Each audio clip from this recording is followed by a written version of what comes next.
Hello, this is the Sankofa Pan African series. Breffu, also sometimes referred to as the Queen of St. John, is the legend that we're celebrating in this episode. Please, let's take a moment for you to subscribe to this channel if you've not already done so. Thank you. Breffu is a woman whose legacy has had very little acknowledgement. She was a slave who led a major rebellion against enslavement in St. John Island. St. John Island is one of the Virgin Islands in the Caribbean Sea. It is now a constituent district of the United States Virgin Islands. Now, when Spain first occupied the Caribbean, they tried to use the indigenous people who they found on the islands for slave labor, but most of them died due to infectious diseases brought to their land by the Spanish and from being overworked. Some were killed outright for refusing to be enslaved. By the late 17th century, the British, French, and Dutch competed for the island of St. John, and it ended up being claimed by the Danes. By 1718, Dutch planters had also installed themselves on the island.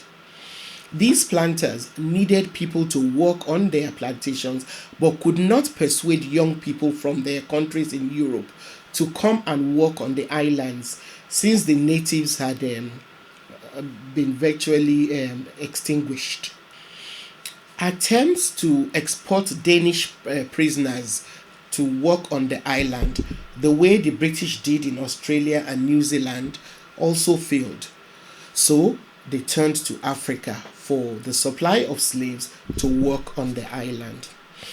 By the beginning of the 18th century, the Danish West India and Guinea Company had established their slave operation in the vicinity of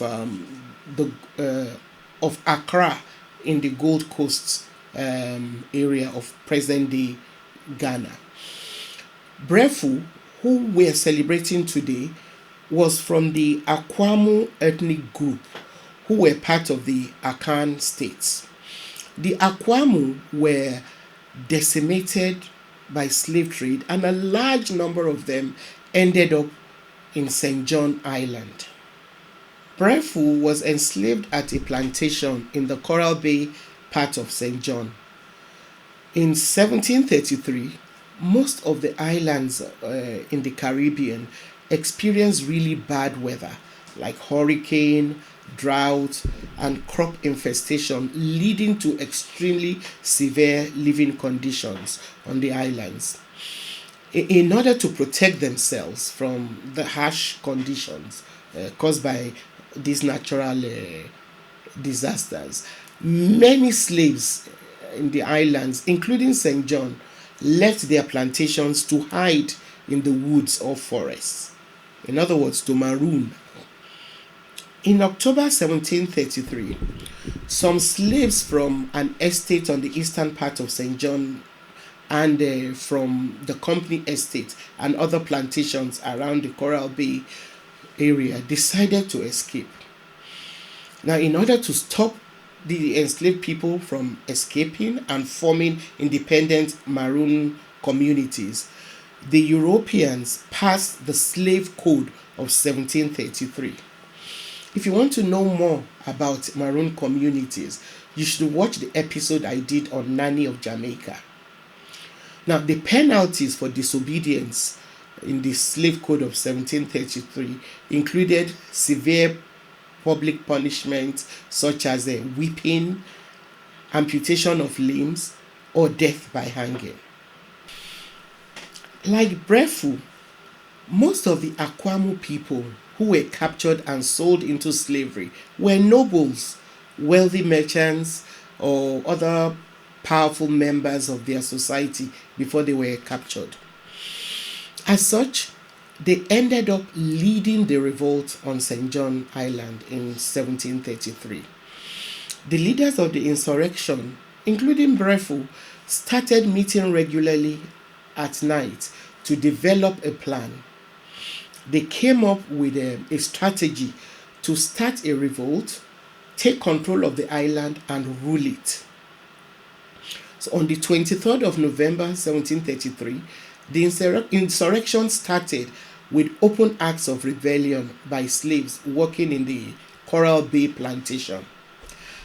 An hour later, other slaves joined the insurrection, pretending to be coming to the fort at the Coral Bay to make regular deliveries. The slaves who joined the ones at the Coral Bay plantation had hidden knives which they used to kill most of the soldiers at the fort. After conquering the soldiers, a group of rebels stayed at the fort to maintain control. Another group took control of the estates in the Coral Bay area after hearing pre-arranged signal shots from the fort's cannon. On hearing the signal of the cannon, Breffu entered the main house on the estate on which she had been enslaved and killed both her master and his wife. Taking all the gunpowder and ammunition and accompanied by a fellow slave, Breffu then proceeded to annihilate other slave-owning families that were neighbors of her masters. The slaves killed many of their enslavers on several plantations before moving along to the north shore of the island.